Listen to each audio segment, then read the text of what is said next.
gentlemen, dear friends. We're gathered here for this March of the Living to commemorate the Hungarian Jewish men, women and children that were murdered in the Shoah.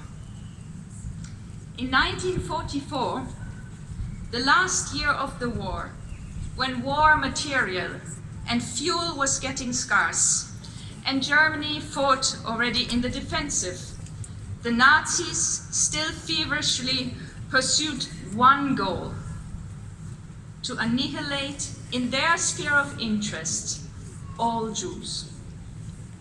All across Europe, Jews were persecuted, isolated in ghettos such as here in Budapest.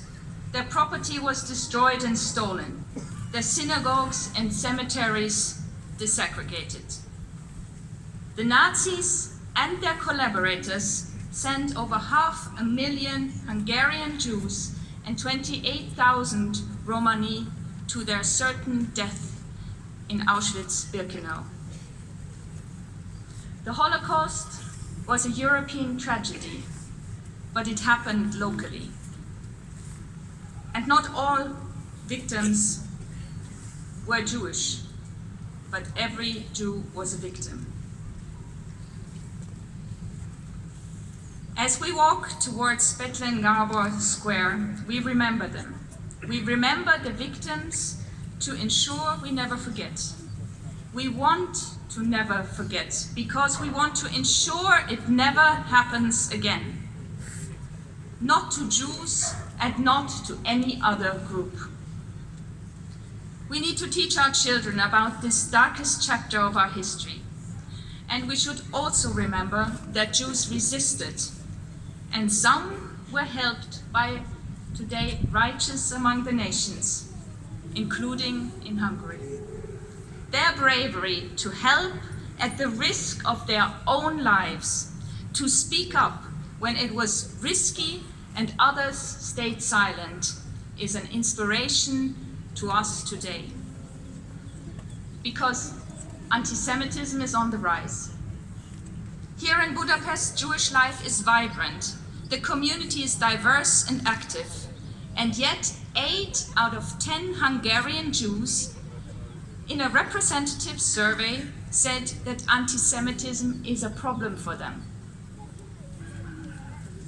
We have witnessed horrific lethal attacks on Jewish schools, synagogues, museums and supermarkets in the 21st century in Europe. But anti-Semitism does not start with the attacks. The Holocaust did not start with the gas chambers. It started with what the philosopher Adorno called the rumor about Jews, the whisper, the conspiracy about dark forces, the scapegoating, holding Jews responsible for what goes wrong in the world, in Europe, or in my own workplace. It is this pernicious, everyday anti-Semitism that poisons the environment for Jews and for us all. And so the European Commission presented in October 2021 its first ever EU strategy on combating anti-Semitism and fostering Jewish life. In this strategy, we have almost 100 initiatives to be implemented by 2030. We want to address anti-Semitism online. We want to ensure the broad public understands the roots and the dangers of anti-Semitism. We want to provide effective ways to learn the lessons from the Holocaust and to remember. To give you one example, we are building a European network of places where the Holocaust happened. We want to make sure deportation sites, places where Jews were rounded up, but also places where Jews were hidden, are marked and become part of public knowledge. To show how local it happened and to never forget.